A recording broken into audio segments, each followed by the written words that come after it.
Welcome, Impactful Parents. It's time for the Impactful Parenting Podcast, where I give you parenting tips and resources to make you a more impactful parent to your school-age child. I am your host, Kristina Campos. Hello, parents. I'm back again this week to do one of those off-the-fly episodes where I'm just thinking off the top of my head. And today we're going to be talking about summer vacation because it's approaching faster than you think, and we need to get ready as parents. And I'm not talking about scheduling all those summer camps and all the things about, that should have been done last month or maybe even sooner, because those fill up so fast. No. Today I'm going to be talking about the time that you have them at home. And I know this is a struggle. I know that we are busy parents, and I know that it just makes you want to pull your hair out because our kids default to screens, right? Well, I want to talk to you about some real practical things that can get your child off the screen this summer, and some just summer expectations. And then lastly, 2 things that I actually do with my own children every summer so that we have a good time and not a battle. So welcome to the Impactful Parent. Let's go.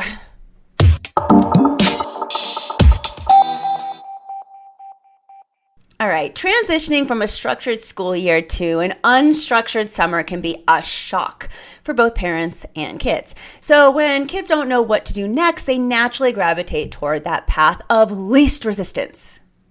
Screens. Ooh, don't we hate that?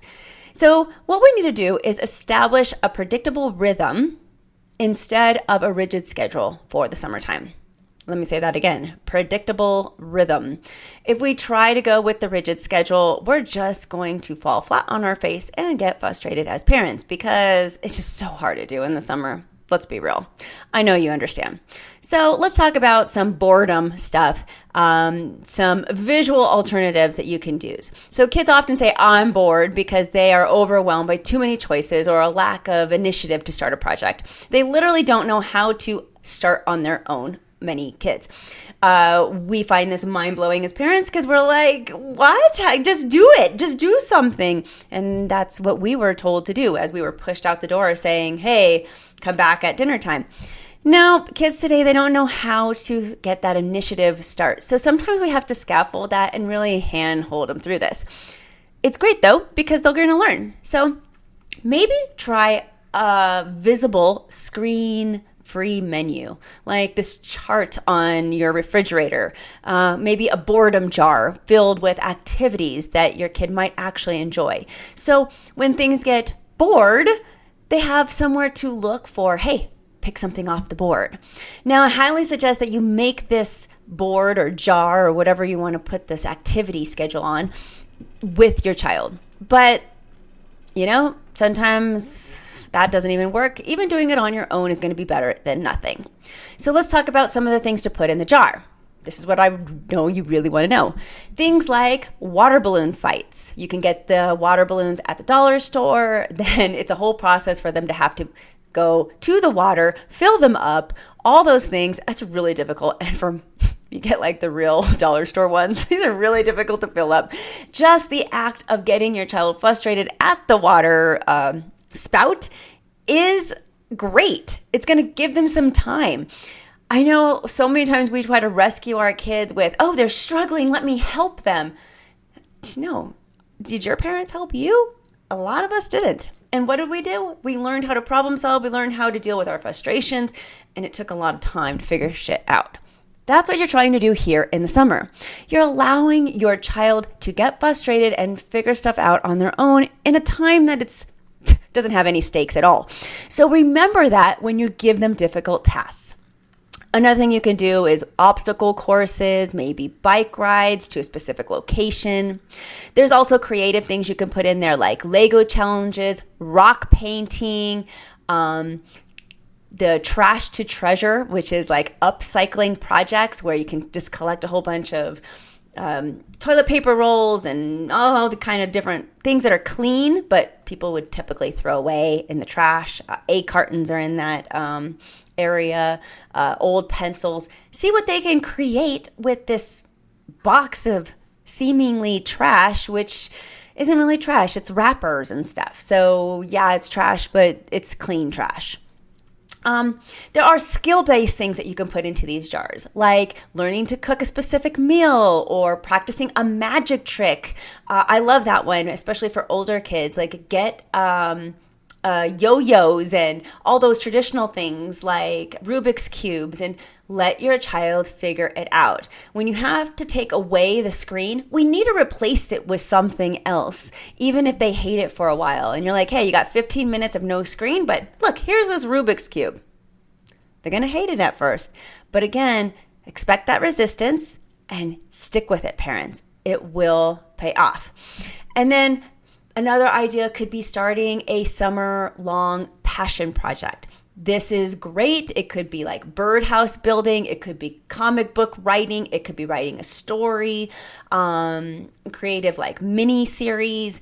Depending on the creativity of your child, you got to know your kids, right? What are they interested in?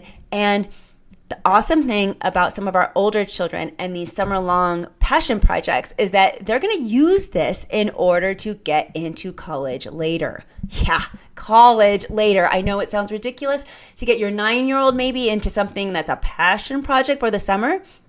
It is freaking magic instead. Do not discount it.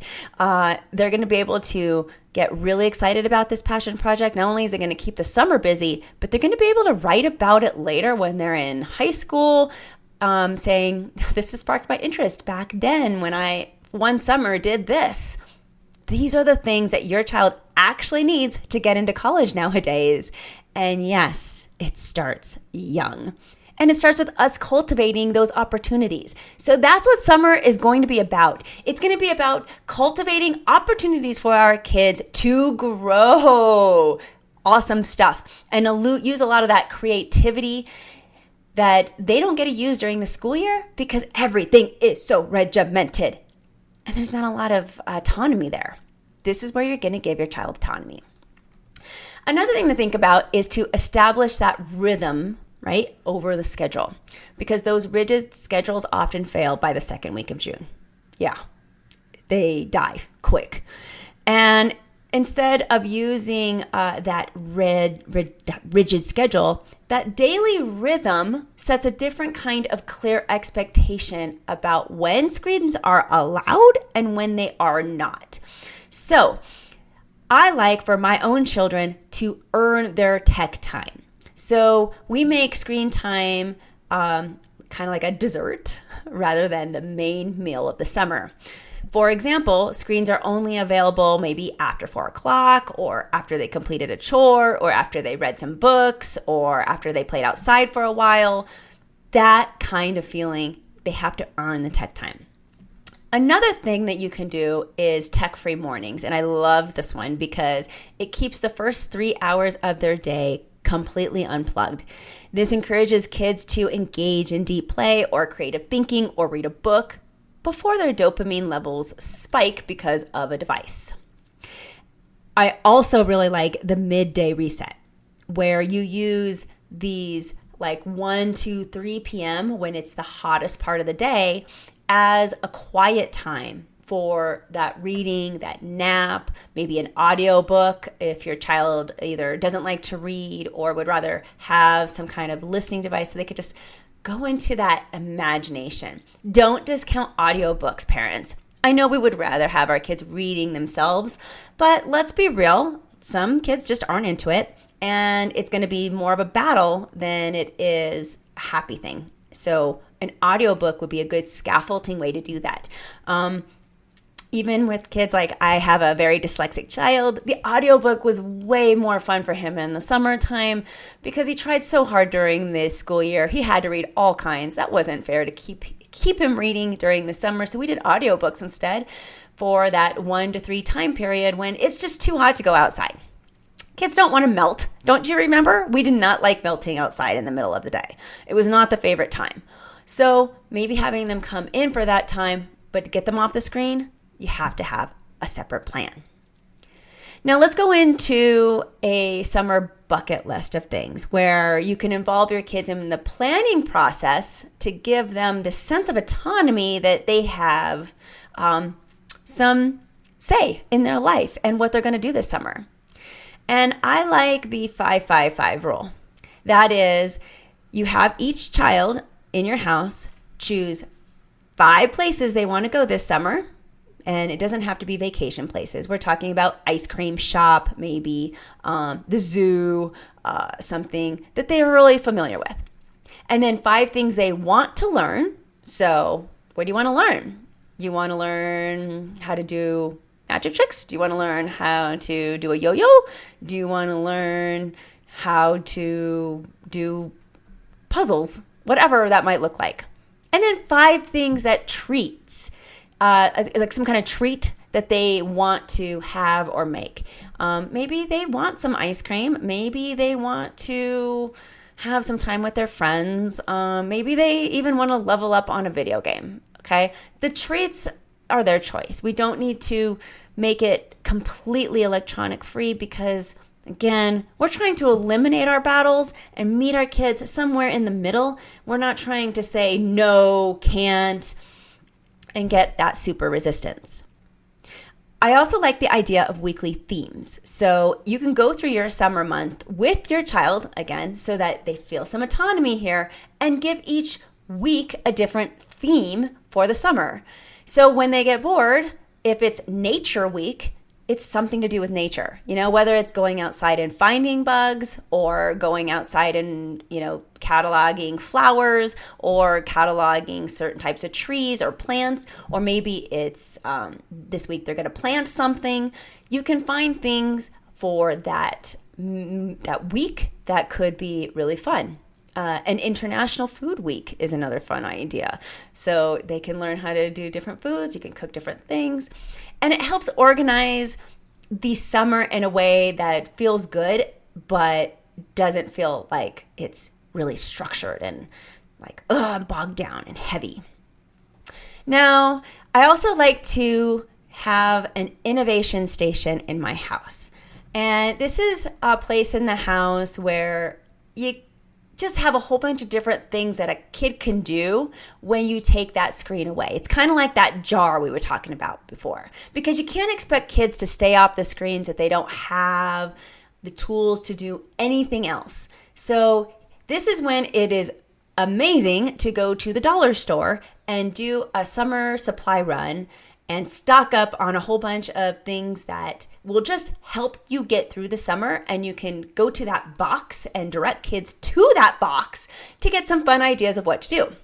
So I'm talking things like sidewalk chalk, bubbles, craft paper, pens and markers, and maybe some mystery stuff, mystery bin stuff, random cardboards and tapes and string. I'm talking about sports balls, jump ropes, and slip and slides. They still have those. I'm talking about new books for the library, puzzles, Sudoku, crosswords, board games. Those things need to go in the box where they're readily available for your child. And then I can't have an episode of The Impactful Parent where we don't talk about leading the way. You know where this is going. You cannot be a person that says, get off your phone, and not role model this, because otherwise your kids are going to call bullshit on you. So make sure that if you have a phone-free time period, that you too are complying to that. Now, you may explain to them that maybe during work you can't do that, but after work, you're going to have to be able to comply with your own rules. So it could be as simple as no phones at dinner, any little thing like that. And if you need to check your phone for work or for a grocery list, just say it out loud. I'm checking the weather for our bike ride, then I'm putting my phone down.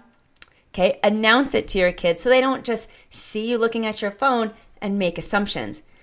We do this to our kids all the time. We make assumptions as soon as we see them on their phone that they must be on a game or they must be wasting their time away. Have them start announcing why they're on their phone, because you're announcing why you're on your phone, and it might help alleviate some of that stress. Now, quick tip, expect an adjustment period. If they've been heavily resistant and to you in the past or reliant on screens, then the first few days of this new rhythm could involve a lot of whining. This is where we have to gear ourselves up as parents for a little resistance. Be like, we can do this, we can hold firm. Because boredom is often the precursor to creativity. If you give them the space and the tools to be bored, they will eventually find something great to do. So we need to push through those days. And all I can tell you is stay strong. You can totally do this. Now I'm going to go back to some of the things that I do with my own children, okay? And what I like, especially for my older children, is real world stuff. Real world lessons, things that I don't have time during the middle of the school year because of homework and SATs and AP tests and dates and proms and dances and social events. I don't have time to teach them everything. So summer is my opportunity to do that.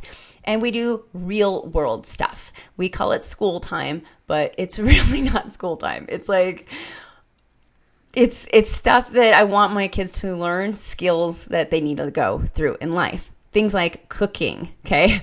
How to cook, how to put the air in your tires, how to sew a button, how to read the labels in the in the medicine cabinet, okay? Real world things that you probably didn't even think about before, but you need to teach your kid.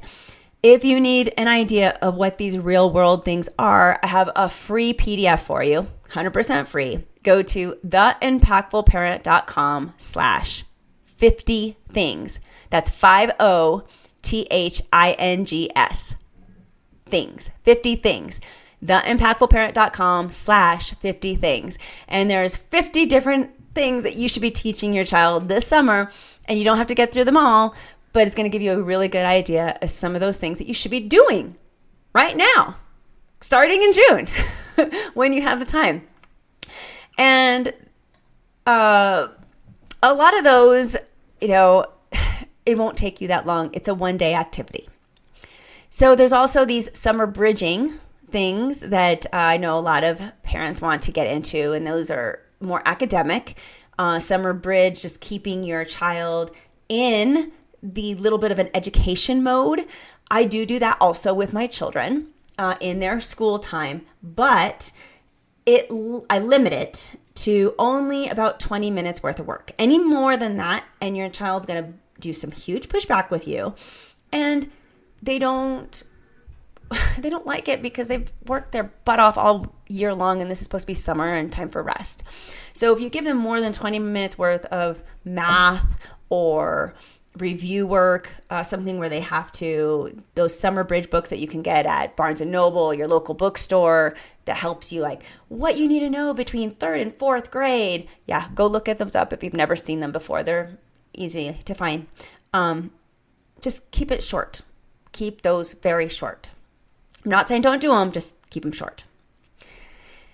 Give kids a small weekly fun budget is fun to do. And, let them research the cost of a trip to ice cream or zoos or whatever, and have them calculate the totals so that they can practice their math. Do real world math, like with their budget. This is a great time to start that allowance and let them figure out that if they blow their money and their toy breaks, crap. That sucks. Let them learn that lesson instead of saying, I'm giving you some money for summer, and then they go to the store and they're going to buy this stupid rinkety thing, which is just a waste. But you're like, no, don't do that. All you're doing is teaching them that you're going to monitor their money intake. That teaches them nothing actually about money. So you have to actually let them fall on their face there. And I'm going to say, let them do it. Summertime, best time to do it, and as early as you can. I love doing chemistry in the summer with cooking and teaching them how to cook. I know I've mentioned this a couple times, but this is huge because my kids are all very self-sufficient with food now. And it's awesome, which means when in the middle of the school year, do not have time to cook, I don't have to worry about my children starving or nagging me because they can get something on their own. They know how to make spaghetti. They know how to make macaroni and cheese. They know how to make grilled cheese sandwiches. Cooking is one of the best ways to practice fractions. You could half a recipe or double it. And science, right? Observing chemical reactions from different things, especially when it comes to baking. And this was a huge lesson actually one summer. The difference between cooking and baking in chemistry, because baking is a lot more specific. You got to be really careful with your measurements, otherwise your cake will fall or something won't turn out right. Cooking, on the other hand, is a lot more about taste and variety and personalization and whatever they like. And there's not a lot of wrong with it as there is in baking. So having them, just experiment with the two is so cool. I also like to do navigation skills in the summer. Again, real life skills. So if you're headed to a park or a museum, let the kids be the navigators. How do we get there? What streets do we use? Give them a physical map. Whoa, that would be crazy, right? Instead of GPS. But even if you're going to use GPS, have them plan the route and maybe see landmarks along the way. Let them start recognizing the names of streets. Just do this test for me. If you're listening to this right now, ask your child, what street is the nearest blank on? The park. Something that they know and they go to all the time. Even their school. What street is the school on? You're going to be shocked that they have no idea. Because they're not drivers yet. And even some of our drivers have no idea because they just use the GPS, right? Have them start actually realizing landmarks. These are so small, tiny little things that you can do for your child that's literally going to exponentially put them above any of their peers. Now let's go back to passion projects because this one is so great. As I mentioned before, this is going to totally help with college in the future, and you cannot start early enough. I promise. As early as you can, let them do these passion projects. This is how they're going to figure out what they love in life. So there's a documentary challenge that you can do where you can watch a documentary together, maybe just once a week on nature or history or tech, whatever they're into, and then have a dinner table debate on it or a quick question and answer about what they learned. There's this mastery hour that you can implement. That's going to be dedicating 1 hour a day to a new skill. And it could be anything from learning a few phrases in a whole new language. That's cool, right? Learning new language, especially if they want to do sign or something, to practicing an instrument or learning code, or again, going back to just learning how to juggle or your Rubik's Cube or something simple. And don't discount juggling, people. That is eye-hand coordination and very helpful in life. I also like journaling with the kids. Nature journaling is cool. Encouraging kids to document what they see in their backyard or their park. They're young. They love this. They can sketch out the local plants. They can even pick something and make a little press on it. Tracking the weather. Researching birds. You got to know your kid. I'm just trying to throw out as many ideas out there for summer vacation that you can grab from this episode. Another great idea would be to gamify a lot of what you're doing. And what a lot of people have a hard time gamifying sometimes is reading. And I know a lot of parents love their kids to read in the summer. So to prevent reading from feeling like a chore, I'm going to suggest focusing on a variety of different types of reading and giving them rewards to do so. Maybe you create a reading bingo card where you're creating a bingo card squares that say read in a blanket fort, read with a flashlight, read with an animal, read with a pet, or you could change those to themes, read about nature, read about science. So many different ideas that you can go with reading bingo cards. If you're going to go with audiobooks, you can use audiobooks in the car as quiet time. It builds vocabulary. It builds listening comprehension, and without the fatigue of having to sit there and really laboring the text out, right? So if you have a highly dyslexic child like my own, reading's laborsome, and the audiobooks are going to replace that. Also consider, if they're not crazy about reading, graphic novels or magazines, right? It doesn't have to be a book all the time. Don't be afraid of those lighter reading materials. Graphic novels and magazines count as reading, and it literally is a gateway for a lot of reluctant readers. There's also things that you can do in your community that are easy to find. Go to your local library. They're going to have challenges, okay? Most libraries have these structured summer reading programs that even have prizes for them. But you can also go for those themed visits, like the libraries will have today where you're looking for books about space. And you go to the library and find all the books about space. So many people don't use libraries enough. This is a free resource, parents. Oh, there's so many cool things you can get at the library, including movies. Okay? Go get some movies from there and learn something new with the movies and have movie night with your kid. History. You can visit local historical sites with your child. So if you're wanting them to learn in the summer, but they don't want to do like truly academic things, you are living in the middle of a lot of different knowledgeable places. Historical sites, museums, local businesses, like I said, the zoos, so many different things. And then don't forget to volunteer. Learning about empathy and civic duty is a vital part of education. Helping at a community garden, a local animal shelter, an old folks home, this is all hands-on social learning. And volunteer work, above anything else, it's so powerful. It will change your child. If your child is feeling depressed, volunteer work is where it's at. I know it sounds crazy and people don't think about it because they're like, oh, my child's depressed and they're isolating. Especially if you have a teenager, you need to get them to do volunteer work.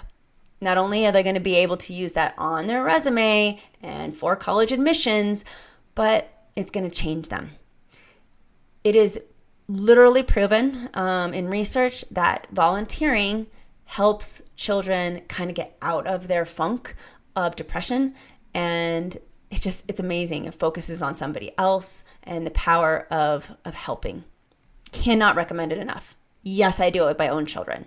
Yes, we do it together. And I find different organizations every year. Some years are better than others. There's one year we did a lot of work outside, cleaning up yards for people who couldn't do it themselves. That was a rough year for us. Very noble organization. Love them. I don't want to say their name since it was a hard year. I don't want to talk badly about them. But it wasn't for my kids. They did not like being outside working hard physical labor like that. However, we've also did years where we together delivered food to the elderly, and I drove and they had to get out and knock on the door and then hand the food out to the different people. They were begging for that year to come back after they did the hard labor year because of that. So, and you know what, like so many food kitchens that we've worked at and preparing food or cleaning food and all the things about food, it's okay. My kids are okay with that, but find what they love and then roll with it. And don't forget to not discount old folks' homes, some nursing homes, things like that, hospice opportunities. Those are powerful. They'll change their lives. Another few things before I wrap up that I do myself is tabletop puzzles. I literally keep a large jigsaw puzzle or some kind of logical game on the counter, some kind of common table where anybody can go over there and start to do it. and it rotates. I'm doing them all the time in the summer because, again, I lead by example. I would show you right now if I could show you my puzzle I have over here. In fact, I even put a little puzzle box out on my front lawn this week so that I can take all my jigsaw puzzles and give them away after we use them. And hopefully other people will bring their jigsaw puzzles and put them in my little box, and I can get free jigsaw puzzles. And it's just a great idea. Do it. It's awesome. It's also one of those things that's always out when your kid gets bored. There's also question of the day that you can do with your kids, a mystery question that you could put on the fridge. Kids have until dinner to find out the answer using either books or some kind of research, take them to the library. So the mystery question is really cool for a lot of inquirers? I don't know if that's the right word. Kids with a lot of curiosity who love to answer questions. The mystery question game is super fun. How is it that that planes fly? Why do planes fly instead of fall to the ground? Because they're so heavy. That's the kind of mystery question you want to give. Or something much simpler if you have a younger child, right? You can do this. Like, how does a butterfly fly? Why does a butterfly fly? And then journaling prompts, 1 line a day journal is even great. Literally 1 line where they write about one thing they did, one thing they saw, and maybe one thing they learned. Boom. Again, if you notice, none of these are very time consuming. None of these are sit down and work, kid. It's about a whole bunch of little stuff, like a whole bunch of ideas that they can pull from when things get bored.